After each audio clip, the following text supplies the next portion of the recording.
السلام علیکم ورحمۃ اللہ وبرکاتہ۔ سورہ الانعام کی آیت نمبر 74 سے 83 تک ہے۔ سورہ انعام ہم شروع سے پڑھ رہے ہیں، مکی صورت ہے۔ اس زمانے میں نازل ہوئی جبکہ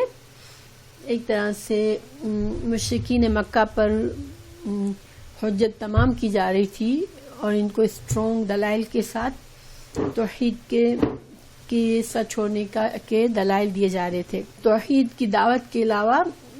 جو مشرکین مکہ تھے، ان کے جرائم جو آپ صلی اللہ علیہ وسلم کے خلاف اور مومنوں کے خلاف یہ کر رہے تھے اور دین اسلام کے خلاف جو کام کر رہے تھے، اس مشن کو ہرٹ کرنے کی کوشش کر رہے تھے، تو ان سب جرائم کو زیادہ بتایا گیا ہے، واضح کیا گیا ہے سورہ الانعام میں، اور ان کو وعید یعنی کہ ڈراوا دیا گیا ہے۔ تو پیچھے کی آیات میں جیسے کہ ہم نے آیت نمبر 73 میں ہم نے اللہ سبحانہ تعالیٰ نے فرمایا تھا کہ وہ ذات ہے جس نے دنیا زمین اور آسمان کو حق کے ساتھ پیدا کیا، یعنی کہ یہ اللہ نے کائنات بے مقصد نہیں پیدا کی ہے، اور اس کا مقصد یہی ہے کہ انسانوں کو یہاں پر ایک امتحان کے لیے رکھا گیا ہے کہ وہ انبیاء کی دعوت، اللہ نے ہدایت کا بندوبست بھی کیا، تو جو لوگ انبیاء کی دعوت کو قبول کرتے ہیں یا جو ٹھکراتے ہیں، تو یہ ایک امتحان ہے کہ کون اللہ کی فرما برداری پر کو قبول کر لیتا ہے اور کون نافرمانی کو پسند کرتا ہے۔ اور پھر جس دن اللہ سبحانہ تعالیٰ کن کہہ کر اٹھائے گا قیامت کے دن، اس دن تمام مردے قبروں سے اٹھ جائیں گے، اور اللہ سبحانہ تعالیٰ کو اس میں صرف کن کہنے کی بات ہے،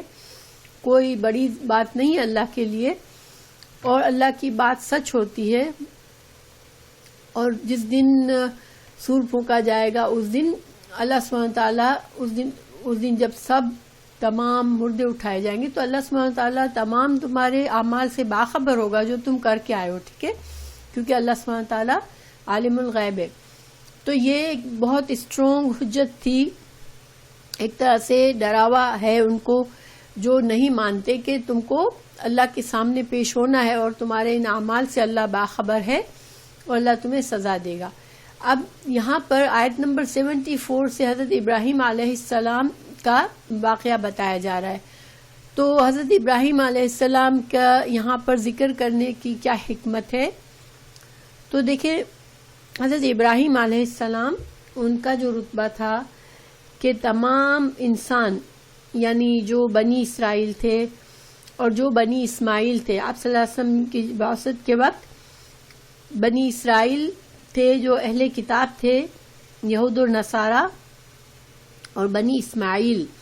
جو کہ قریش تھے۔ قریش بھی حضرت اسماعیل علیہ السلام کی اولاد میں سے تھے، اور وہ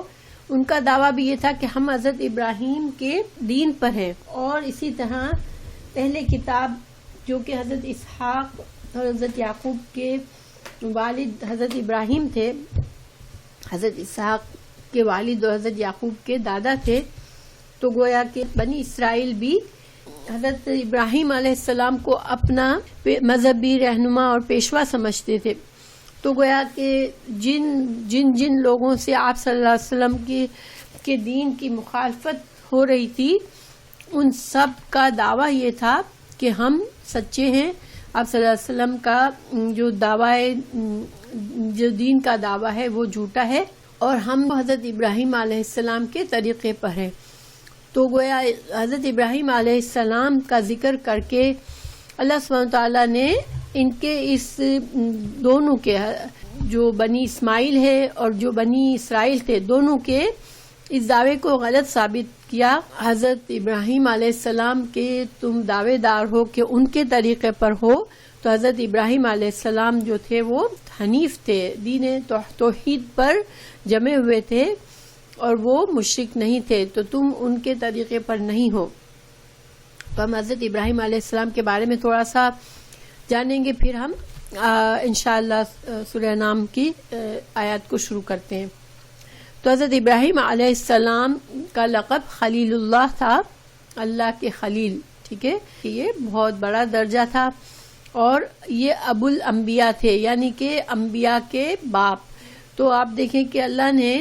حضرت ابراہیم علیہ السلام کی قربانیوں کی وجہ سے اور ان کے دین حق پر جمے رہنے کی وجہ سے اللہ نے ان کو اتنا بڑا انعام دیا کہ ان کی اولادوں میں سے کئی انبیاء پیدا ہوئے، اور حضرت اسحاق کی اولاد میں سے بہت سے انبیاء جو بنی اسرائیل میں آئے، یہاں تک کہ حضرت عیسیٰ علیہ السلام آخری نبی تھے ان کے انبیاء کے سلسلے میں،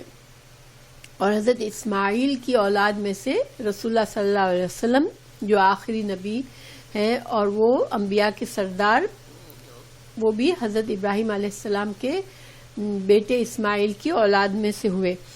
تو حضرت ابراہیم جو تھے وہ ابو الانبیاء تھے، تمام انبیاء کے باپ۔ سورہ انعام میں جیسے میں نے کہا کہ یہ مکی دور کے آخری صورتوں میں سے اور مشرکین پر حجت تمام کی جا رہی ہے، تو حضرت ابراہیم کے بارے میں بتایا جا رہا ہے۔ حضرت ابراہیم علیہ السلام عراق کے شہر اور میں پیدا ہوئے تھے، اور یہ ایک بڑا صنعتی تجارتی شہر تھا۔ اس کی آبادی تقریباً 2,50,000 کے قریب تھی۔ اس شہر کے آثار قدیمہ بھی 20ویں صدی میں اور کے مقام پر اس کے کچھ آثار قدیمہ بھی معلوم کیے گئے ہیں۔ حضرت ابراہیم دین اسلام کے جیسے کہ بانی تھے، اور اللہ کے تمام انبیاء شروع سے حضرت آدم علیہ السلام کے وقت سے تمام انبیاء توحید ہی کا پیغام لائے، لیکن ایک طرح سے اس زمانے میں دیکھیں لوگ اتنے زیادہ لوگ نہیں تھے، لیکن حضرت ابراہیم علیہ السلام سے جو دین ابراہیمی شروع ہوا وہ زیادہ مفصل تھا، لوگ کیونکہ آہستہ آہستہ اب انسانوں کی تعداد بڑھتی جا رہی تھی، تو آپ نے جس دین کو انٹروڈیوس کیا وہ توحید کی بنیاد پر تھا۔ اور عیسیٰ علیہ السلام سے تقریباً 2100 سال پہلے آپ کا زمانہ ہے۔ حضرت ابراہیم علیہ السلام کا زمانہ حضرت عیسیٰ سے کتنے پہلے ہے؟ 2100 سال پہلے، اور ہم سے تقریباً 4000 سال پہلے حضرت ابراہیم علیہ السلام آئے تھے اس شہر میں جس میں حضرت ابراہیم علیہ السلام پیدا ہوئے۔ تو اس زمانے میں تقریباً 5000 کے قریب بت تھے، ٹھیک ہے، اور وہاں کے لوگ سورج، چاند، ستاروں کو بھی اپنا رب مانتے تھے، بلکہ اپنے جو بادشاہ تھا اس کو بھی رب مانتے تھے۔ تو حضرت ابراہیم علیہ السلام نے اپنی دعوت کا آغاز جو ہے وہ اپنے گھر والوں سے شروع کیا تھا، اپنے باپ سے۔ تو سب سے پہلے انہوں نے دعوت دین دی تھی، جس طرح رسول اللہ صلی اللہ علیہ وسلم نے بھی یہی کیا تھا کہ اپنے خاندان سے تبلیغ شروع کی تھی دین کی۔ سورہ مریم کی آیت 41 اور 48 میں حضرت ابراہیم علیہ السلام کی اس دعوت کی جو انہوں نے اپنے باپ کو کی تھی اس کی تفصیل ہے کہ جب حضرت 41 سے 48 آیت سورہ مریم، جب ابراہیم علیہ السلام نے اپنے باپ سے کہا تھا کہ میں آپ کو اور آپ کی قوم کو، یعنی ان سب کو جو ایک طرح کے اعتقاد رکھتے تھے، ان کو دیکھتا ہوں کہ آپ سب اصل راستے سے بھٹکے ہوئے ہو۔ اصل راستہ کیا تھا؟ دین اسلام کی بنیاد توحید پر ہے، تو اور یعنی کہ اللہ ایک ہے، خالق، تمام کائنات کا خالق ایک ہے۔ سورہ مریم کی آیت 41-48 میں اس طرح سے ہے، اس کتاب میں ابراہیم علیہ السلام کا ذکر کرو، وہ سچے نبی تھے۔ جب انہوں نے اپنے باپ سے کہا آپ کیوں ان کی عبادت کرتے ہو جو سنتے نہیں ہیں، بولتے نہیں ہیں، آپ ان کی کیوں عبادت کرتے ہیں؟ اے ابا جان، میرے پاس علم میں سے ہے کہ وہ چیز آئی ہے جو آپ کے پاس نہیں ہے، یعنی مجھے اللہ نے اپنے فضل سے وہ ہدایت کا علم دیا ہے جو آپ کو نہیں ملا، تو میں آپ کو درست راستہ بتاتا ہوں۔ اے ابا جان، آپ شیطان کی عبادت نہ کریں جو کہ اللہ کا نافرمان ہے۔ دیکھیں، شیطان کی عبادت سچ کوئی بھی نہیں کرتا، لیکن جو شرک ہے وہ ایک طرح سے شیطان کی عبادت ہے، بیکاز شرک جو ہے اللہ کے نافرمانی اور اللہ کے مقابلے میں کسی اور کو الہ بنانا، تو یہ شیطان اس پر اکساتا ہے انسان کو، تو گویا انسان اللہ کے مقابلے میں شیطان کی بات مانتا ہے، اس لیے کہا گیا کہ شیطان کی عبادت نہ کریں۔ اور آج بھی جو انسان اللہ کے ساتھ شرک کرتے ہیں وہ اصل میں شیطان ہی کی عبادت کر رہے ہوتے ہیں۔ تو حضرت ابراہیم نے مزید کہا ان آیت میں، اے میرے ابا، مجھے خوف ہے کہ آپ کو اللہ کی طرف سے کوئی عذاب نہ آ جائے، پھر آپ شیطان کے دوست بن جائیں. یعنی کہ یہ بھی ایک عذاب ہوتا ہے انسان کے اوپر کہ انسان شیطان کے اتنے زیادہ کنٹرول میں آ جائے کہ وہ اللہ کی بات پر شیطان کی بات کو ترجیح دینے لگ جائے. تو باپ نے کہا تھا تم میرے الہوں کو چھوڑ رہے ہو، یعنی کہ تم میرے الہوں کے اگینسٹ جا رہے ہو، تو تم اگر اس برے کام سے باز نہ آئے تو میں تم کو سنسار کر دوں گا. ٹھہرو دیکھو مجھے مہلت دو تو میں تمہارے ساتھ کیا کرتا ہوں. ایک طرح سے باپ نے ان کو دھمکی دی تھی. تو یہ ساری باتیں کہ حضرت ابراہیم علیہ السلام کے دعوت کے بارے میں ہے کہ حضرت ابراہیم علیہ السلام نے کس طرح سے اپنی دعوت شروع کی تھی. اور یہاں پر اس آیت میں ایک طرح سے جو حضرت ابراہیم علیہ السلام کا قصہ آتا ہے تو اس میں ایک مقصد آپ صلی اللہ علیہ وسلم کو تسلی دینا ہوتا ہے کہ آپ صلی اللہ علیہ وسلم جب مکہ کے حالات آپ کے ایسے ہی تھے جو کہ حضرت ابراہیم علیہ السلام کے حالات تھے کہ ان کے خلاف بھی ان کی قوم، ان کا اپنا باپ اور ان کی قوم ان کے خلاف ہو گئی تھی، ان کی دشمن ہو گئی تھی. تو اسی طرح آپ صلی اللہ علیہ وسلم کے ساتھ بھی ہوا کہ آپ کی قوم اور آپ کے جس قوم نے آپ نبوت سے پہلے آپ کو وہ عزت دیتے تھے، آپ کو صادق اور امین کہتے تھے، وہ سب آپ کے سامنے دشمن بن کے کھڑے ہو گئے تھے اور یہ بڑا دکھ تھا. تو آپ صلی اللہ علیہ وسلم کو ایک طرح سے حضرت ابراہیم علیہ السلام کے قصے میں تسلی بھی تھی، پھر آپ صلی اللہ علیہ وسلم کے لیے سبق بھی تھا. دیکھیں جب انسان کوئی ایسی چیز دیکھتا ہے، ایسے حالات دیکھتا ہے جس سے ہم گزر رہے ہوتے ہیں، اور تو وہ ایک طرح سے ہمارے لیے سبق بھی ہوتا ہے، کیونکہ حضرت ابراہیم علیہ السلام کی جو پیغام تھا وہ بھی توحید کا پیغام تھا اور آپ صلی اللہ علیہ وسلم کا بھی وہی پیغام تھا. اسی طرح حضرت ابراہیم علیہ السلام اپنے قوم کے اندر آئے تھے، اسی طرح آپ صلی اللہ علیہ وسلم کو بھی اسی طرح کی قوم سے واسطہ تھا. تو یہ آپ صلی اللہ علیہ وسلم کے لیے ایک تسلی کا سامان بھی تھا، اور اس میں آپ کو ایک طرح سے حکمت بھی سمجھائی جا رہی تھی کہ جس طرح سے انبیاء نے اللہ کے مخالفین کو چھوڑا،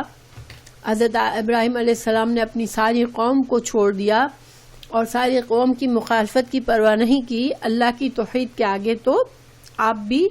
اس کی پرواہ نہ کریں. اسی طرح مومنین کو اس زمانے کے مسلمانوں کے لیے بھی ایک طرح سے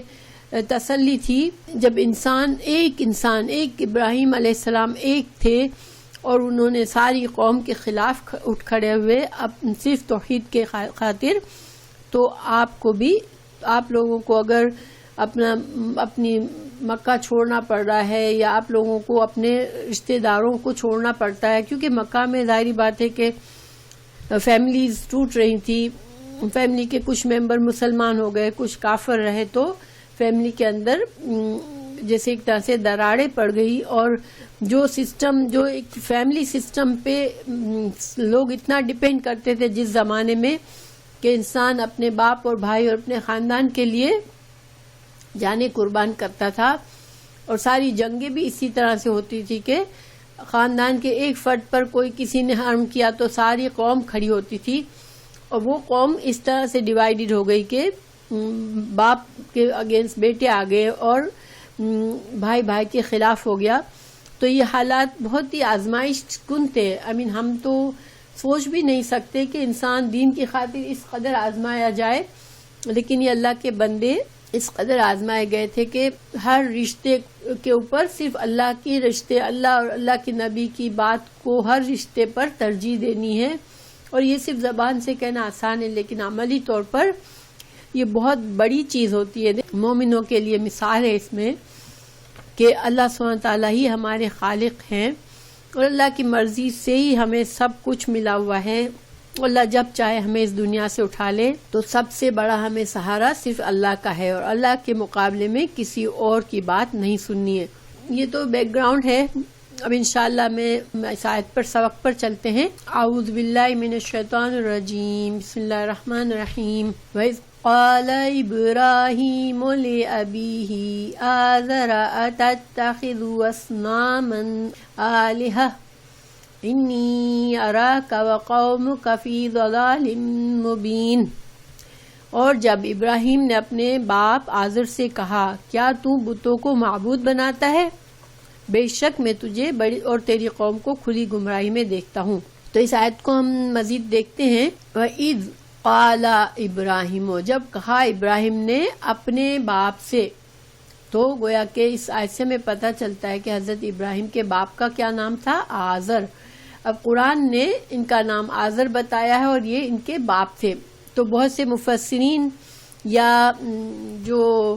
اسرائیلی روایت میں یہ کہا جاتا ہے کہ نہیں، آزر آپ کا چچا تھا اور آپ کے باپ کا نام کچھ اور بتایا جاتا ہے۔ تو ہم چونکہ حضرت ابراہیم کے باپ کا نام آرخ یا تارخ بتایا جاتا ہے، تو چونکہ قرآن ہمیں بتا رہا ہے کہ ان کا نام آزر تھا اور حضرت ابراہیم علیہ السلام کے وہ باپ تھے۔ حضرت ابراہیم علیہ السلام نے کہا اپنے باپ سے کہ کیا تم بتوں کو اپنا الہ بناتے ہو؟ اور انی بے شک، اصنام صنم کی جمع ہے، ٹھیک ہے۔ وَإِذْ قَالَ، جب کہا ابراہیم نے، لے ابی لیے، ابی اس کے باپ، ہی اس کے، ٹھیک ہے، ہی ضمیر ہے، لیے، اپنے باپ سے کہا، آزر جس کا نام آزر ہے، حمزہ استفہام ہے، کیا، مینس کیا، تتخذو فعل مضارع ہے، تم بناتے ہو، اصنامن صنم سے کی جمع، صنم یعنی بت، جس کی پرستش کی جاتی ہے اس کو صنم کہتے ہیں۔ کیا تم بتوں کو اپنا الہ بناتے ہو؟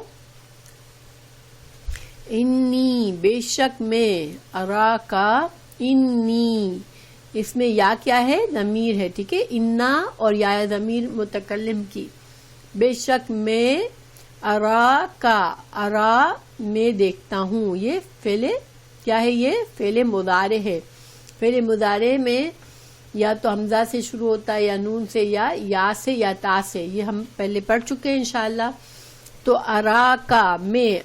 مینس حمزہ آتا ہے میں کے لیے، متکلم کی ضمیر ہے، میں دیکھتا ہوں، کا تجھ کو، کا بھی ضمیر ہے، میں تجھ کو دیکھتا ہوں، اور قوم کا، قوم کا تیری قوم کو، فی میں، ضلال گمراہی، ضاد لام روٹ ورڈ ہے اس کا، مبین بیان کرنا، واضح کرنا، تو مبین واضح یعنی واضح طور پر تم گمراہی میں پڑے ہوئے ہو۔ یعنی کہ یہاں پر ہمیں یہ بتایا گیا کہ ابراہیم علیہ السلام نے حق کے راستے پر چلتے ہوئے اپنی باپ اور اپنی قوم سے علیحدگی اختیار کر لی، ان کے طریقے کو واضح طور پر گمراہی کا راستہ بتا دیا، اور یہ بہت ہی ہمت اور حوصلے کی بات تھی۔ اللہ تعالیٰ نے فرمایا آگے، وَكَذَلِكَ، اور كَذَلِكَ، کا مطلب کیا ہوتا ہے؟ مانند، کسی چیز کی طرح ہونا، تو کا مانند، ذالکا یہ، یعنی اسی طرح، یعنی جس طرح اس آیت سے ہمیں پتہ چلا کہ حضرت ابراہیم علیہ السلام کو جس طرح شرک سے نفرت اللہ نے دی تھی، کہ وہ شرک اور گمراہی کی پہچان ان کو دی تھی کہ یہ گمراہی کا راستہ ہے، اور جس طرح انہوں نے اپنے باپ سے کہا تھا کہ تم غلط راستے پہ ہو، تو یہ سمجھ اللہ نے ان کو دی تھی۔ تو اسی طرح اللہ نے اور کیا کیا تھا؟ نوری، ہم دکھاتے تھے، ابراہیم کو، ملکوت ملک جو ہوتی ہے وہ بادشاہت، تو ملکوت مبالغہ ہے، عظیم بادشاہت، ٹھیک ہے، ملکوت عظیم بادشاہت، اللہ کی کائنات اللہ کی عظمت پر اشارہ کرتی ہے، اور اس کائنات کی تمام مخلوق جو ہے وہ اللہ کی اللہ کے تابع ہے، اللہ کی بنائی ہوئی ہے، اللہ نے ان مخلوق کو زندگی دی ہے یا مخلوق کو کریٹ کیا ہے، تو اللہ کی اس عظیم بادشاہت کو یعنی کہ کائنات کو دیکھا، کائنات کے نظاروں کو دیکھا، سماوات آسمان والارض، آسمان اور زمین کے درمیان حضرت ابراہیم علیہ السلام نے غور و فکر کر کے اللہ کی کائنات کی نشانیاں دیکھیں، تو یہ اللہ نے ان کو ہدایت دی تھی، اللہ نے ان کو اتنی گہری سوچ دی تھی۔ دیکھیں کائنات اللہ کی نشانیوں کے لیے ایک تو قرآن کی آیات ہوتی ہے جو اللہ کی نشانیاں ہیں، آیات، لفظ آیات جو ہوتا ہے اس کا مطلب کوئی ایسی چیز جو اپنے کسی اور طرف اشارہ کرے، یعنی کہ اللہ کی کائنات، اللہ کی آیات وہ نشانیاں جس سے اللہ کی پہچان ہوتی ہے، تو اللہ کی پہچان قرآن کی آیات سے بھی ہوتی ہے، اور آسمان و زمین کے اندر جو اللہ کی تخلیق کی نشانیاں ہیں، کائنات کی نشانیوں سے بھی، ان آیات سے بھی اللہ کی پہچان ہوتی ہے، یعنی کہ مخلوق کو دیکھ کے خالق کا پتہ چلتا ہے کہ یہ خود بخود بنی ہوئی چیزیں نہیں ہیں، یہ کسی کی بنائی ہوئی ہے، اس کا خالق ہے۔ اور پھر دیکھیں کائنات پر غور و فکر کرنا یہ بھی ایک ایمان کا حصہ ہے۔ اللہ سبحانہ تعالیٰ نے سورہ آل عمران میں فرمایا کہ سورہ آل عمران کی آخری 10 آیت میں فرمایا تھا کہ جو مومن ہیں وہ آسمان اور زمین کی نشانیوں کو دیکھ کے بے اختیار کے اٹھتے ہیں کہ اللہ تو نے یہ سب کچھ بیکار نہیں بنایا۔ گویا کہ انسان کو اگر قرآن کی نالج نہیں بھی ہے لیکن جس کی عقل سلیم ہے، بگڑی ہوئی عقل نہیں ہے، جس کا دل سلیم ہے، اللہ کی فطرت پر ہے، وہ جب کائنات کی نشانیاں دیکھتا ہے اور دیکھتا ہے کہ یہ ہم آہنگی ہے، کس طرح سے ہر چیز اپنے کام میں لگی ہوئی ہے، سورج نکلتا ہے وہ اپنا کام کرتا ہے، چاند نکلتا ہے اپنا کام کرتا ہے، ہوائیں چلتی ہیں، بارش ہوتی ہے، نباتات زمین سے اگتی ہے، یہ ساری چیزیں بتاتی ہیں کہ یہ کوئی اچانک انجان سے بالکل کسی کے کیے ہوئے اچانک اتفاقاً نہیں بن گیا، بلکہ یہ اتنی زبردست اسکیم کے ساتھ بنا ہوا ہے آسمان اور زمین کا نظام۔ تو اللہ تعالیٰ نے حضرت ابراہیم علیہ السلام کو یہ سمجھ دی کہ وہ کائنات کو دیکھ کے کائنات کے خالق کی طرف ان کی متوجہ ہوئے، تو اللہ تعالیٰ فرمانے کذالک، اسی طرح نوری ابراہیم ملکوت السماوات والارض ولیکون، تاکہ وہ ہو جائے، ولی یکون، کتنے الفاظ ہیں، لی تاکہ، یکونا وہ ہو جائے، یکونا فعل مضارع ہے، کان یکون، من الموقنین، من الموقنین یا قاف نون اس کا روٹ ورڈ ہے، یقین کرنے والوں میں سے۔ تو حضرت ابراہیم علیہ السلام کو اللہ نے کائنات کی نشانیوں میں اس قدر ان کو غور و فکر دیا کہ ان کو اللہ کی توحید پر کہ اللہ خالق ہے اس پر ان کا یقین ایسا ہو گیا جیسے اللہ کو دیکھ رہے ہیں۔ دیکھیے یقین کے کچھ درجے ہوتے ہیں، ٹھیک ہے، ایک ہوتا ہے علم الیقین، جب کسی چیز کے بارے میں ہم پڑھتے ہیں، سنتے ہیں تو ہمیں وہ علم حاصل ہوتا ہے اور ہمیں ایک یقین کا درجہ آتا ہے کہ ہاں یہ چیز ہے، لیکن جب اس کو دیکھتے ہیں اپنی آنکھوں سے تو وہ درجہ جو یقین کا ہوتا ہے وہ علم الیقین سے زیادہ ہوتا ہے، وہ عین الیقین ہوتا ہے کہ میں نے اپنی آنکھ سے جو چیز دیکھی ہے اس پر میرا یقین اس چیز سے زیادہ ہوگا جو میں نے صرف کان سے سنی ہے، ٹھیک ہے۔ تو حضرت ابراہیم علیہ السلام کو اللہ نے اپنی کائنات، اپنی تخلیق پر غور کرنے کا وہ طریقہ سکھایا جس سے ان کو کائنات کو دیکھ کے پکا یقین ہو گیا، عین الیقین ہو گیا۔ تو ایک ہوتا ہے تیسرا جو فائنل درجہ ہوتا ہے وہ حق الیقین ہوتا ہے، جو سچ بالکل انسان کے سامنے کھل جاتا ہے، جیسے ہم نے اللہ کو نہیں دیکھا ہے مگر اللہ پر ہم یقین رکھتے ہیں، ہم کائنات کو دیکھتے ہیں، ہم قرآن کی آیت کو پڑھتے ہیں تو ہمیں ایسا یقین ہے جیسے عین الیقین ہے، ٹھیک ہے، ہاں اللہ ہے. لیکن جب قیامت کے دن ہر انسان اللہ کے سامنے کھڑا ہوگا تو وہ کون سا یقین ہوگا؟ وہ حق الیقین ہو گیا کہ اب تو حق بالکل ثابت ہو گیا. تو اللہ سبحانہ تعالیٰ نے حضرت ابراہیم علیہ السلام کو بصیرت دی تھی کہ وہ ان چیزوں پر غور کرتے تھے. ہمارے لیے کیا سبق ہے کہ دیکھیں کائنات میں اللہ نے بے شمار نشانیاں بنائی ہیں ہمارے لیے، اور انسان کو اپنی آنکھیں بند کر کے کائنات میں سے نہیں گزرنا چاہیے. انسان کو غور و فکر کرنا چاہیے. یہ بھی ایک ایمان کا حصہ ہے کہ ہم جب چیزوں کو دیکھیں کائنات کی تو ہم اس خالق کی طرف ہمارا دھیان جانا چاہیے کہ اس خالق کی بنائی ہوئی چیزیں ہیں. یہ مخلوق کو دیکھ کے انسان کو خالق یاد آنا چاہیے. جیسے کہ سورہ آل عمران میں ان فی خلق السماوات والارض واختلاف اللیل لآیات لاولی الالباب، جو عقل والے ہوتے ہیں وہ انسان خلقت پر دیکھتے ہیں آسمان و زمین کے تو وہ پہچان لیتے ہیں، اور وہ کیا کہہ اٹھتے ہیں؟ ربنا ما خلقت ھذا باطلا، اے رب تو نے یہ سب چیزیں باطل بے مقصد نہیں بنائی ہے، یہ اتنا بڑا کائنات کا انتظام تو نے بے مقصد نہیں بنایا اللہ. اور مقصد کیا ہے؟ مقصد یہ کہ اللہ سبحانہ تعالیٰ نے انسان کے لیے یہ کائنات کی چیزیں بنائی ہیں تاکہ، اور انسان کو اللہ نے اپنی عبادت کے لیے پیدا کیا ہے. تو اور عبادت اپنے پورے مفہوم میں ہے، قرآن میں ہے کہ میں نے وما خلقت جن الانس لیعبدون، کہ میں نے جنات کو اور انسان کو صرف اسی لیے پیدا کیا کہ وہ ہماری عبادت کرے. تو عبادت سے مطلب یہ نہیں ہے کہ صرف نمازیں پڑھنا یا روزے رکھنا یا اس طرح کے عبادت کے کام کرنا، بلکہ عبادت عبد سے ہے، عین بادہ عبد یعنی کہ غلام ہونا. تو اس میں اطاعت کا مفہوم بھی ہے.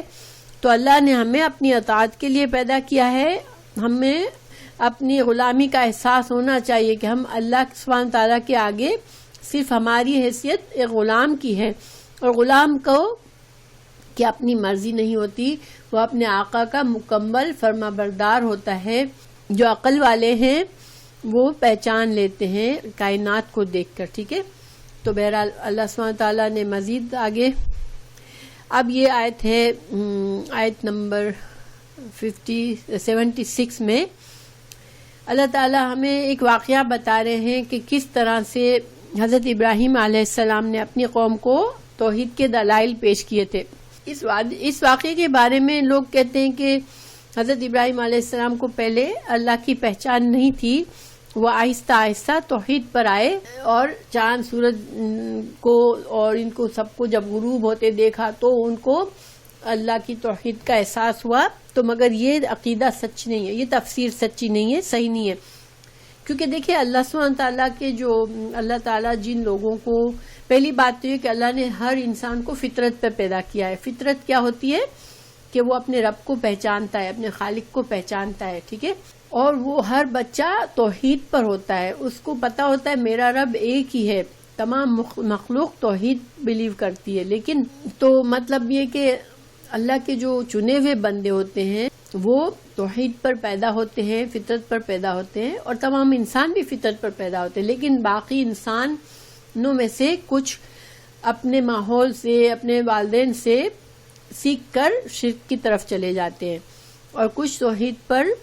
کے لیے ان کے دل صاف ہوتے ہیں، وہ توحید کو کی نشانیاں، اللہ کی نشانیاں دیکھ کے فوراً توحید کا یقین آ جاتا ہے ان کو. لیکن انبیاء کرام اللہ سبحانہ تعالیٰ نے جن لوگوں کو بنایا ہے ان کو اللہ سبحانہ تعالیٰ اس شرک سے بالکل مکمل طور پر بچا کے رکھتے ہیں. تو حضرت ابراہیم علیہ السلام، یہ نہیں تھا کہ حضرت ابراہیم علیہ السلام کو توحید کا پتہ نہیں تھا، پھر انہوں نے ایک رات اچانک سے چاند پر غور کیا اور ستاروں پر غور کیا، ایسے نہیں تھا، ٹھیک ہے. یہ ایک حجت اور ایک دلیل تھی جس کے ذریعے حضرت ابراہیم علیہ السلام نے اپنی قوم کو لاجواب کرنے کی کوشش کی تھی. تو ہم اس کو پڑھتے ہیں فلما، پھر جب، لما جب، جنہ جو ہے اس ڈھانپ دینا، چھپ جانا، ٹھیک ہے. تو جب رات چھا گئی، کسی چیز پر چھا جانا، جب چھا گئی، طاری ہو گئی، علیہ اس پر اللیل رات، یعنی جب رات کا اندھیرا چھا گیا تو رآ اس نے دیکھا کوکبن ایک ستارے کو، قالا اس نے کہا ہاذا ربی یہ میرا رب ہے۔ اب دیکھیں حضرت ابراہیم علیہ السلام کی قوم بھی ستاروں کو چاند کو سب کو مانتی تھی، تو جب حضرت ابراہیم علیہ السلام نے یہ بات کہی تو اصل میں قوم کو متوجہ کر رہے تھے کہ اچھا ٹھیک ہے ستارہ ہے چمکدار ہے تو اچھا پھر یہ میرا رب ہے۔ لیکن پھر جب فلما جب افلا وہ چھپ گیا، قالا حضرت ابراہیم علیہ السلام نے کہا لا احب نہیں میں پسند کرتا الآفلین میں چھپنے والوں کو پسند نہیں کرتا، اور الآفلین جمع ہے، الآفل اس کی واحد ہے۔ آپ کو پتا ہے کہ یا نون ہٹانے سے اکثر واحد جمع سے واحد بنتی ہے۔ احب یہ فعل مضارع میں نہیں محبت کرتا، نہیں میں پسند کرتا، حب سے ہے ہا بابا، میں پسند نہیں کرتا جو چھپ جاتے ہیں، یعنی کہ میں ایسی چیز کو رب سمجھنا اپنا خالق سمجھنا پسند نہیں کرتا جو کہ چھپ جاتی ہے، کیونکہ ان ابے وہ قوم کو بتا رہے تھے کہ یہ رب کیسے ہو سکتی ہے جو کہ غروب ہو جائے،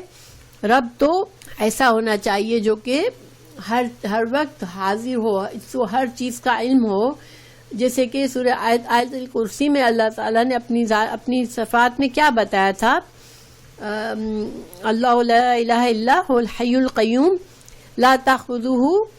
سنۃ ولا نوم، اللہ سبحانہ تعالیٰ کو تو کبھی ایک لمحے کے لیے نہ اونگ آتی ہے نہ نیند آتی ہے، وہ تو ہمیشہ ہر چیز ہر لمحہ اپنی مخلوق سے باخبر ہے۔ تو ایک طرح سے وہ قوم کو یہ دلیل پیش کی یہ کہہ کر کہ اچھا یہ ستارہ ہے یہ میرا رب ہے، گویا کہ قوم تھوڑا سا ظاہری بات ہے آپ کسی کا نظریے کو تصدیق کرتے ہیں تو وہ خوش ہوتے ہیں، ان کو کچھ امید بن گئی قوم کو کہ یہ آدمی چلو کسی طرح سے تو ہمارے کسی معبود کی طرف تو توجہ کر رہا ہے۔ تو لیکن پھر قوم کو فوراً جب ستارہ ڈوبا تو انہوں نے کہا لو یہ کیسے ستارہ کیسے رب ہو سکتا ہے، یہ تو ڈوب گیا۔ تو گویا قوم کو یہ دلیل پیش کی کہ تم غلط ہو، یہ رب نہیں ہو سکتا، اور اس کے رب نہیں ہونے کی دلیل کیا ہے کہ یہ غروب ہو جاتا ہے، اور رب وہ ہوتا ہے جو کہ ہر وقت چوکنا ہو، جس کو ہر لمحہ کی خبر ہو اپنی مخلوق کے بارے میں، ورنہ اگر رب سو جائے گا تو مخلوق کی ضروریات کو کون پورا کرے گا۔ پھر چونکہ وہ چاند کو بھی مانتے تھے تو پھر کیا کہا فلما پھر جب فلما رآ حضرت ابراہیم علیہ السلام نے دیکھا القمر پھر چاند کو دیکھا بازغاً چمک رہا تھا، قالا انہوں نے کہا ہاذا ربی اچھا تو پھر یہ میرا رب ہوگا۔ اور یہ بھی ایک طرح سے قوم کے مائنڈ سے کھیلنا ہوتا ہے نا، جیسے آپ کسی کو کوئی آپ کی سیدھی بات نہیں سمجھ رہا تو اب آپ اس کے ساتھ مائنڈ گیم کرتے ہیں نا، تو یہ مائنڈ گیم ہے، یعنی دماغی طور پر وہ ان کو ہلا رہے ہیں کہ اچھا اب قوم نے کہا چلو شکر ہے ستارے کو نہیں تو چاند کو تو اپنا رب مان لیا انہوں نے۔ لیکن فلما پھر جب افلا وہ چھپ گیا، قالا لئن لا البتہ ان اگر لم نہیں یہدینی ہدایت دے گا مجھ کو، یہدی ہدایت دے گا نی مجھ کو، ربی میرا رب، لا البتہ اکونن میں ہو جاؤں گا، ضرور کا معنی کہاں سے آیا آپ لوگوں کو آتا ہے، نون پر شد ہوتا ہے تو یہ مضارع میں فعل مضارع میں آخر میں نون پر شد آتا ہے تو وہ ایک طرح سے بات میں تاکید پیدا کرتا ہے، تو میں البتہ ضرور ہو جاؤں گا من القوم الضالین، من سے القوم گمراہی قوم میری قوم، الضالین گمراہ قوم سے۔ گویا یہاں پر حضرت ابراہیم علیہ السلام یہ اشارہ کر رہے ہیں کہ اصل ہدایت دینے والا تو اللہ ہے، اور میں جو باتیں کر رہا ہوں کہ میں جو توحید کا تمہارے لیے سبق دے رہا ہوں تو وہ ایکچولی صرف میرے ذہن کی باتیں نہیں ہیں،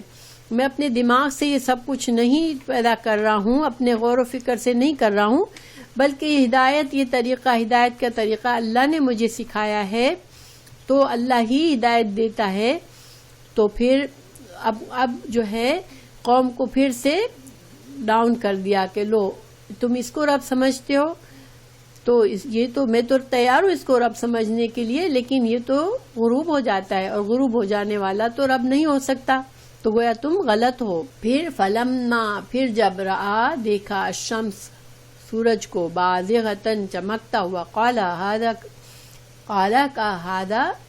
یہ ربی میرا رب ہے، ہادا یہ اکبر یہ تو سب سے بڑا ہے، اکبر یہ اللہ اکبر اللہ سب سے بڑا ہے. تو اکبر افعال کے وزن پہ ہوتا ہے، تو افعال کے وزن پہ جو الفاظ ہوتے ہیں اس میں سب سے بڑا ہونے کا معنی ہوتا ہے. اصغر سب سے چھوٹا، صغیر یعنی یہ کمپیریٹیو ہے، سپرلیٹیو ڈگری ہے کہ کوئی چیز کا، کسی صفات کا سب سے ہائٹ پہ ہونا، سب سے زیادہ ہونا. چونکہ سورج جو ہے وہ چاند اور ستارے کے مقابلے میں بڑا ہے، تو حضرت ابراہیم علیہ السلام نے کہا اچھا تم سورج کو پوچھتے ہو تو چلو میں بھی سورج کو رب مانتا ہوں، چونکہ یہ تو بڑا ہے تو واقعی یہ رب ہو سکتا ہے. لیکن فلما، پھر جب افلت وہ غروب ہو گیا، کہا، قالا کہا، یا قومی اے میری قوم، انی بے شک میں، بریئن میں بری الذمہ ہوں، مما اس سے جو تشرکون تم جو شرک کرتے ہو. یعنی اب قوم کو دلیل پیش کر دی کہ یہ جو تم نے ستارے، چاند اور سورج کو رب کہا تو میں ماننے کو تیار ہوں، لیکن دیکھو یہ ساری چیزیں تو غروب ہونے والی ہے اور رب کبھی غروب نہیں ہوتا، اس لیے میں اس شرک کو اب نہیں مان سکتا اور میرے پاس ریزن ہے. اب میں دلیل کے ساتھ تمہیں کہہ رہا ہوں کہ یہ جو تم کر رہے ہو یہ شرک ہے. انی بے شک میں، وجہتو، وجہ کہتے ہیں چہرہ، میں نے رخ پھیر لیا، جس طرف چہرہ ہوتا ہے اسی طرف انسان کا رخ ہوتا ہے، تو میں نے اپنا رخ پھیر لیا، وجہیہ میرے چہرے کو پھیر لیا، للذی اس ذات کے لیے، فطرہ جس نے پیدا کیا. فطرہ جو ہوتا ہے وہ کچھ بھی نہیں تھا، اس سے کوئی چیز کو پیدا کرنا، پہلی دفعہ پیدا کرنا، ٹھیک ہے. جس نے آسمان اور زمین اور کچھ بھی نہیں تھا کائنات میں، تو اس نے پیدا کیا آسمانوں کو اور زمین کو. تو میں نے تو تمہارے جن چیزوں کو تم شریک ٹھہراتے ہو ان سے میں بیزاری ظاہر کرتا ہوں، اور میں اپنے چہرے کو اس کے آگے جھکاتا ہوں جو کہ آسمان اور زمین کو جس نے خالق پیدا کیا، یعنی جب کچھ بھی نہیں تھا تو اللہ نے ان کو پیدا کیا. تو حنیفن یکسو ہو کر، یعنی اب میں نے تمہارے شرک کی ساری چیزوں کو چھوڑ دیا. اور جیسے کہ ہم قرآن میں دوسری جگہ جانتے ہیں کہ انہوں نے بتوں کو بھی اسی طرح سے توڑا تھا، سب بتوں کو توڑ کے بڑے بت پر کے کاندھے پر وہ اپنا کلاڑی کو رکھ دیا تھا اور قوم سے کہا تھا کہ یہ اس بت نے سب کو توڑا ہے. تو گویا حضرت ابراہیم علیہ السلام بہت دلیل سے بات کرتے تھے. اب ظاہری بات ہے کہ جب سارے بتوں کو ٹوٹا ہوا دیکھا اور یہ کہہ رہے ہیں کہ تمہارے اس بڑے بت نے توڑا ہے، تو قوم نے سوچا کہ لو ہمارا بت تو چلتا پھرتا نہیں ہے، نہ اس کے پاس کوئی پاور ہے، وہ کیسے توڑے گا. تو ایک طرح سے ان کو سمجھ آئی کہ یہ ہم کیا کرتے ہیں، ہم تو ایسی چیز کو معبود بناتے ہیں جو تو خود اپنی حفاظت نہیں کر سکتا. اسی طرح یہاں بھی حضرت ابراہیم علیہ السلام نے بہت زبردست دلیل پیش کی. تو اب انہوں نے پوری طرح کھل کر اعلان کر دیا کہ میں جو ہوں صرف اللہ کے آگے جھکتا ہوں، میں اپنا رخ صرف اللہ کی طرف کرتا ہوں، اور میں وما اور نہیں آنا میں من المشرکین، میں مشرک میں سے نہیں ہوں، میں مشرک میں سے نہیں ہوں، میں شرک کرنے والوں میں سے نہیں ہوں. تو اب قوم جو ہے وہ غضبناک ہو گئی، ٹھیک ہے. وحاجہ جھگڑا کرنے لگی. اب قوم نے دیکھا کہ یہ آدمی تو ہمارے ہاتھ میں نہیں آتا کسی طرح. اور دیکھیں جب انسان کوئی جھوٹا ہوتا ہے، اب اس کو آپ دلیل پیش کر دیں جس سے وہ بالکل بے بس ہو جائے کہ اب وہ ہماری دلیل کے آگے اس کے پاس کوئی سالڈ بات نہیں ہے تو پھر وہ کیا کرتا ہے, وہ آپ سے جھگڑا کرتا ہے. اب وہ اپنی آواز بلند کرتا ہے کیونکہ اب اس کو پتا ہوتا ہے کہ وہ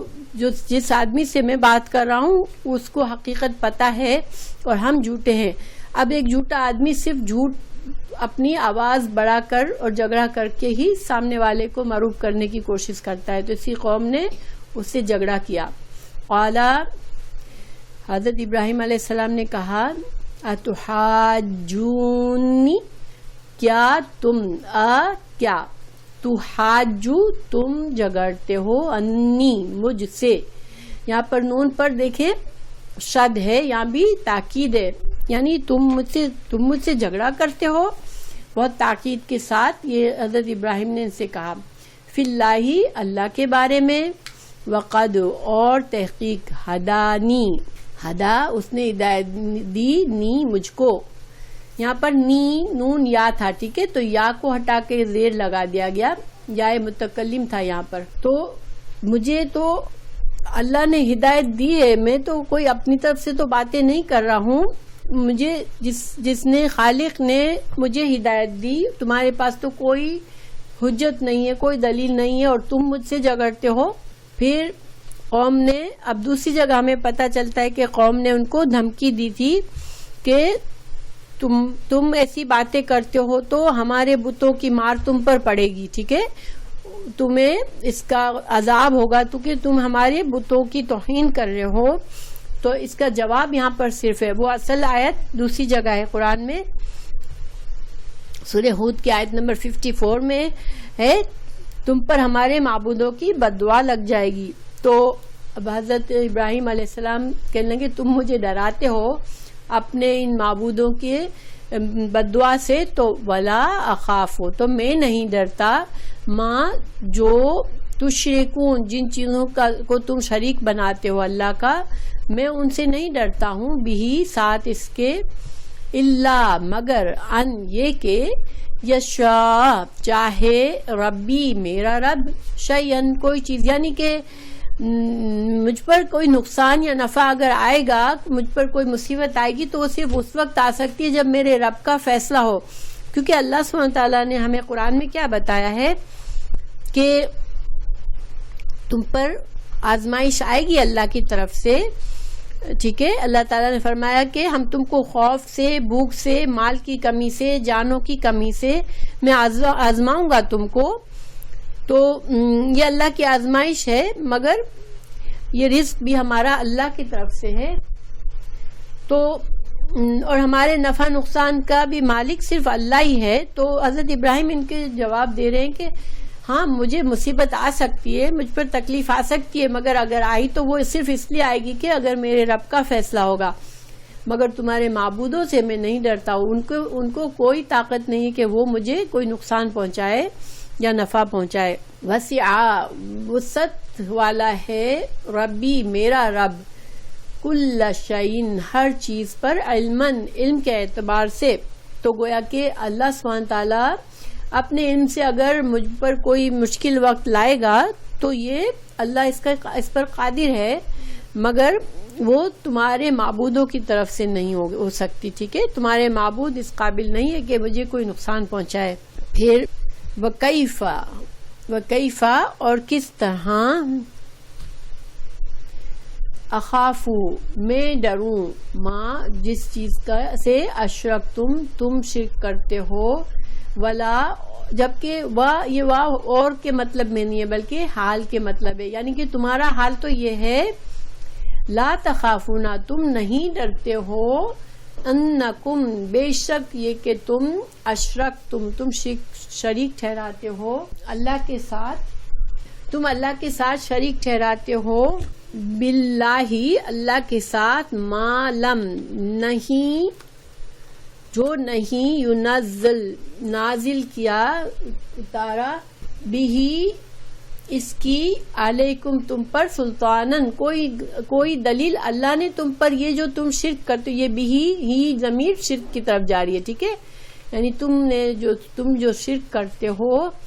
اللہ نے تو اس شرک کی کوئی دلیل تم کو نہیں دی ہے, کہیں سے تم پر اللہ کی طرف سے کوئی ایسی آیت تو نازل نہیں ہوئی جو اس میں تمہیں کہا گیا ہو کہ ان معبودوں کی تم پوجا کرو، تو پھر تم تو بغیر یعنی کہ اللہ کی طرف سے کوئی صحیح علم کے بغیر تم صرف اپنے باپ دادا کے طریقے کو فالو کر رہے ہو یا اپنی من مانی سے تم نے ان کو بت بنا لیا ہے، تو تمہارے پاس کوئی دلیل نہیں ہے شرک کرنے کی، اور تم وہ شرک کرتے ہو۔ اللہ جو کہ تمام کائنات کا خالق ہے، وہ اکیلا سب کچھ، سارا کنٹرول اس کا ہے، اور تم اس کے ساتھ لوگوں کو چیزوں کو شریک کرتے ہو بغیر کسی صحیح علم کے، بغیر دلیل کے، تو تم کو ڈرنا چاہیے۔ میں کیوں ڈروں؟ مطلب یہ ہے کہ تم ڈرو کہ میں کیوں ڈروں ان معبودوں سے جس نے تو کچھ بھی نہیں کیا، جبکہ تم تو اتنا بڑا گناہ کر رہے ہو، تم شریک بناتے ہو اللہ کے لیے، جبکہ تمہیں کوئی سچا علم نہیں ہے، تم تو اپنے باپ دادا کی پیروی میں یہ سب کچھ کر رہے ہو، یا تم نے بس ایک طریقے بنا لیے اپنے من مانی سے۔ تو پھر ہم دونوں میں سے ایو، تو پھر کون سا، الفریقین، ہم دونوں میں سے احق کو زیادہ حق پر ہے بالامن، امن کا۔ یعنی حضرت ابراہیم علیہ السلام نے بڑی زبردست ان سے دلیل پیش کی کہ لو تم مجھے ڈراتے ہو کہ مجھ پر کوئی مصیبت آئے گی، تو ڈرنا تو تم کو چاہیے کہ تم اتنا بڑا غلط کام کر رہے ہو، تو جب میں کچھ غلط نہیں کر رہا ہوں تو مجھ میں اور تم میں سے کون سے فریق کو زیادہ حق ہے کہ وہ اس سکون میں رہے کہ اللہ اس کی حفاظت کرے گا، ٹھیک ہے، امن میں رہے گا وہ۔ تو یہاں پر ہمیں ایک بات یہ پتہ چلتی ہے کہ صحیح امن، صحیح پیس آف مائنڈ، صحیح انسان کے دل کا سکون، اطمینان جو ہے وہ صرف اللہ کے توحید ماننے میں ہے، ایک اللہ کی عبادت کرنے میں ہے۔ جو لوگ شریک ٹھہراتے ہیں اللہ کے، ان کو دل کا امن نہیں ہوتا، ان کے دلوں کو سکون نہیں ہوتا، ان کے دل اندر سے ویسے بھی ڈرے ہوئے ہوتے ہیں، ہر مصیبت آتی ہے تو یہ کانپ جاتے ہیں، اور جبکہ ایک بندہ مومن مشکل وقت میں بھی اتنا نہیں ڈرتا، کیونکہ اسے اللہ پر بھروسہ ہوتا ہے، وہ فوراً اللہ کی طرف پلٹتا ہے، اللہ سے دعا مانگتا ہے۔ تو یہاں پر اس آیت میں ہمیں یہ دلیل ملتی ہے کہ اصل سکون اور بے خوفی انسان کو صرف اللہ کے آگے جھک جانے میں ملتی ہے، ٹھیک ہے۔ ان کنتم تعلمون، اگر تمہارے پاس عقل ہوتی تو تم علم رکھتے تو تم جو ہے تمہیں پتا ہوتا کہ اصل میں سیف ہوں تمہارے مقابلے میں، کہ میں نے اس کی پناہ مانگی ہے جو واقعی میں قدرت رکھتا ہے، اور تم خوف کی حالت میں ہو اس لیے کہ تم نے جس کی پناہ مانگتے ہو وہ تو خود بھی بے بس ہے۔ الذین، وہ لوگ آمنو جو ایمان لائے، ولم یلبسو، جنہوں نے نہیں گڈمٹ کیا، لبسا گڈمٹ کرنا، دو چیزوں کو ملا دینا، ایمانہم اپنے ایمان کو، بے ظلم ظلم کے ساتھ، اولئک یہی لوگ، لہم ان کے لیے، امن ہے، وہم اور وہ مہتدین ہے، ہدایت کے راستے پہ ہے۔ اب اس ٹکڑے کے بارے میں یہ کہا کہ یہ حضرت ابراہیم علیہ السلام کی بات کا مزید آگے ہے کہ حضرت ابراہیم علیہ السلام نے کہا کہ جو لوگ ایمان اصل میں اللہ پر ایمان لاتے ہیں اور وہ شرک نہیں کرتے تو انہی کو اصل میں وہی ہدایت یافتہ ہے، اور وہی انہی کو آخرت میں بھی امن یعنی کہ جنت ملے گی، کیونکہ آخرت جنت ہی ایسی جگہ ہے جہاں پہ کوئی خوف اور غم نہیں ہوگا بندوں کو، ٹھیک ہے۔ اور کچھ علماء کہتے ہیں کہ اللہ سبحانہ تعالیٰ نے یہ آیت بیچ میں اس جگہ پہ ڈالی ہے کہ جو ظلم کرتے ہیں، وہ جو ظلم نہیں کرتے ایمان کے بعد انہی کو ہدایت ملتی ہے۔ اب یہاں پر اس آیت میں ایک اہم بات کیا ہے کہ جو لوگ ظلم نہیں کرتے ایمان کے بعد، تو یہ ظلم کا کیا مطلب ہے؟ ظلم جو ہوتا ہے اس کا مطلب ہوتا ہے حق تلفی کرنا، جس چیز کا جس کو حق ہو وہ حق سے ہٹ کر کچھ اور کرنا، کسی کا حق نہ ادا کرنا۔ تو دیکھیں جب ہم گناہ کرتے ہیں تو ہم اللہ کے حق میں کمی کرتے ہیں، ٹھیک ہے۔ اللہ کا حق یہ ہے کہ ہم اس کے فرما بردار بن جائیں، لیکن کوئی بھی گناہ کا کام اصل میں ظلم ہوتا ہے، کیونکہ ہم اللہ کی نافرمانی کر رہے ہوتے ہیں جو کہ ناحق ہے، جو ہمیں حق نہیں ہے کہ ہم اللہ کی نافرمانی کریں۔ تو جب یہ آیت نازل ہوئی تو صحابہ کرام بہت پریشان ہو گئے کہ گناہ، یہاں پر اللہ تعالیٰ فرما رہے ہیں کہ جو ایمان لایا پھر اس نے کوئی گناہ نہیں کیا تو پھر اس کو جنت ملے گی. امن سے مطلب یہاں جنت ہے، اس کو آخرت میں امن ملے گا، یعنی جنت میں داخلہ ہوگا. تو انہوں نے آپ صلی اللہ علیہ وسلم سے فرمایا، حضرت ابن عباس کی حدیث ہے کہ انہوں نے کہا، عبداللہ بن مسعود کی حدیث ہے کہ جب یہ آیت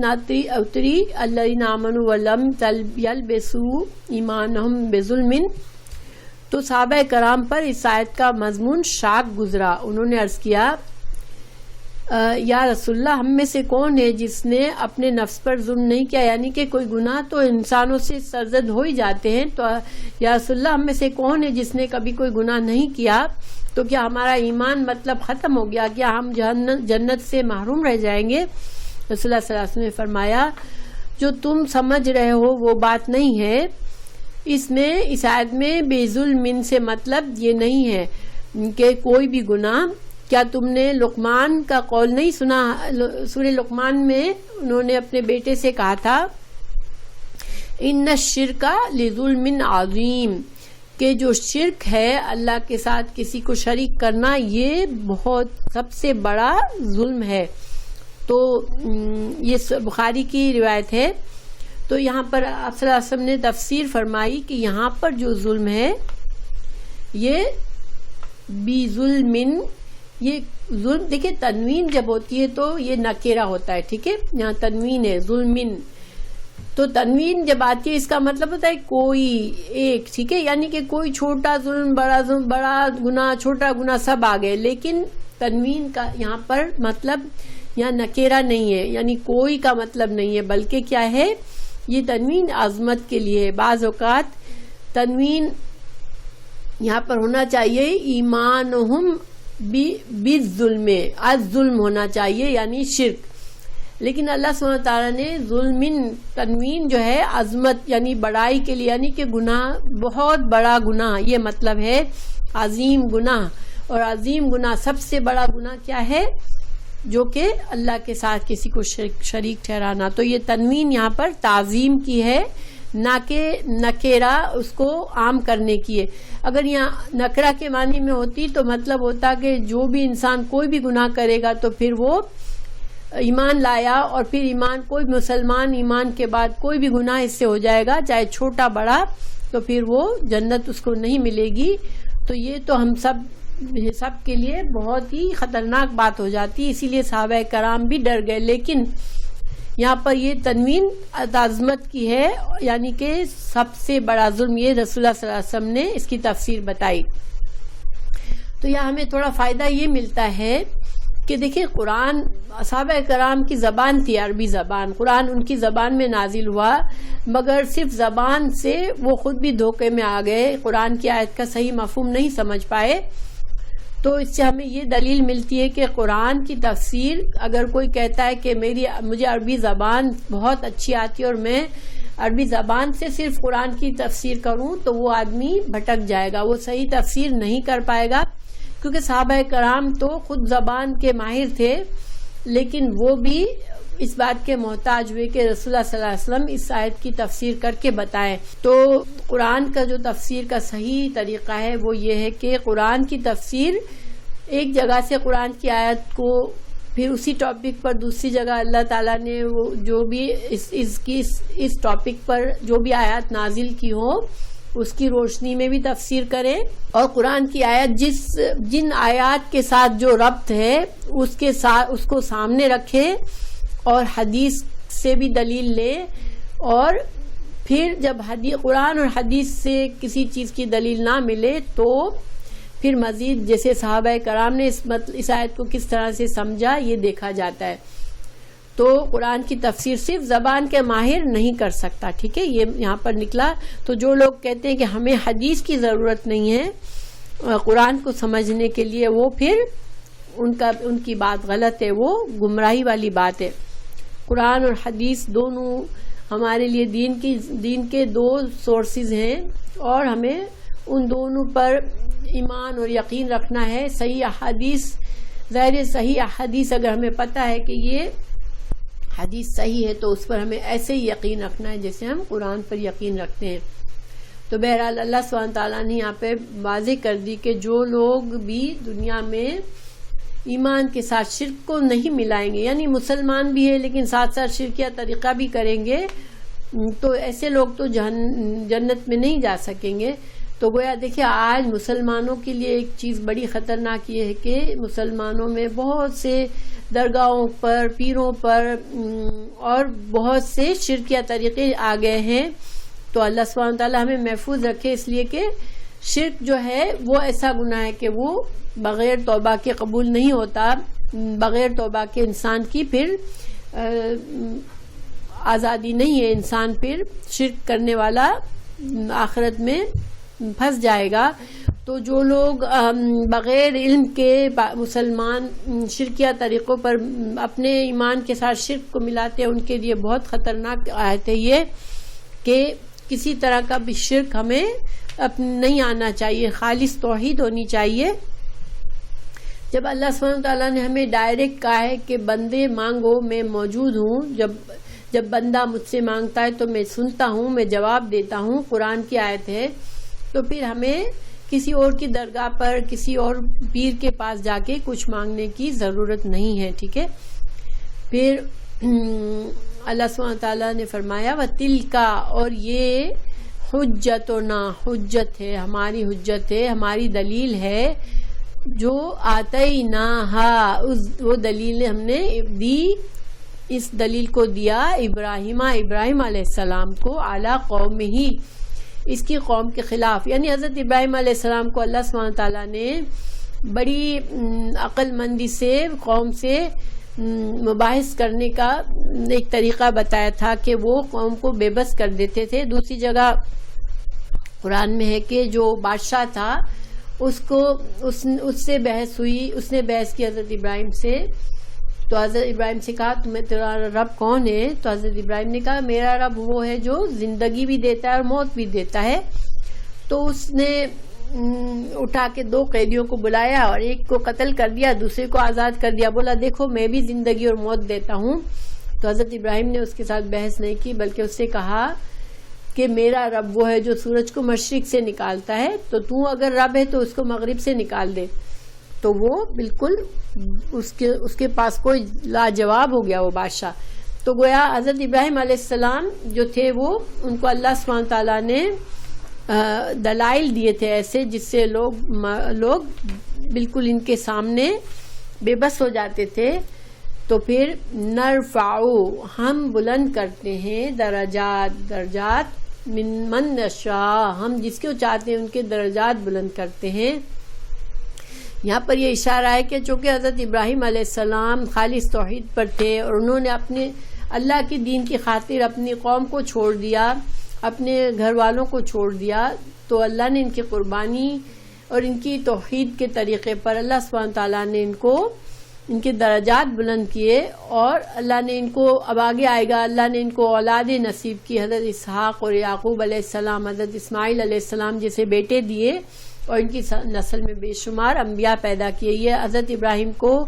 امام بنایا تمام مذاہب کے. آج جتنے لوگ مذاہب کو فالو کرتے ہیں، جو آسمانی کتابوں کو مانتے ہیں، وہ سب حضرت ابراہیم علیہ السلام کی عزت کرتے ہیں. تو ان ربک، بے شک تیرا رب، الحکیم، حکیم ہے اور علیم ہے، حکمت والا ہے اور علم والا ہے. اللہ کے فیصلے حکمت اور علم کے بنا پر ہوتے ہیں. تو یہ الحمدللہ یہ آیت ہماری پوری ہوئی. بس ایک بات بیچ میں کہ رسول اللہ صلی اللہ علیہ وسلم کو بھی قرآن میں کہا گیا کہ آپ جو ہیں وہ حضرت ابراہیم کے طریقے کی پیروی کریں. ٹھیک ہے. سورہ نحل آیت 123 میں پھر ہم نے آپ کی طرف وہی کی کہ آپ بھی ابراہیم علیہ السلام کے طریقے کی پیروی کریں. وہ مشرکین میں سے نہ تھے بلکہ یکسو تھے. آپ صلی اللہ علیہ وسلم کی جو بنیادی جو میسیج ہے، جو دین کا، اسلام کا میسیج ہے، وہ وہی ہے جو حضرت ابراہیم علیہ السلام لائے تھے.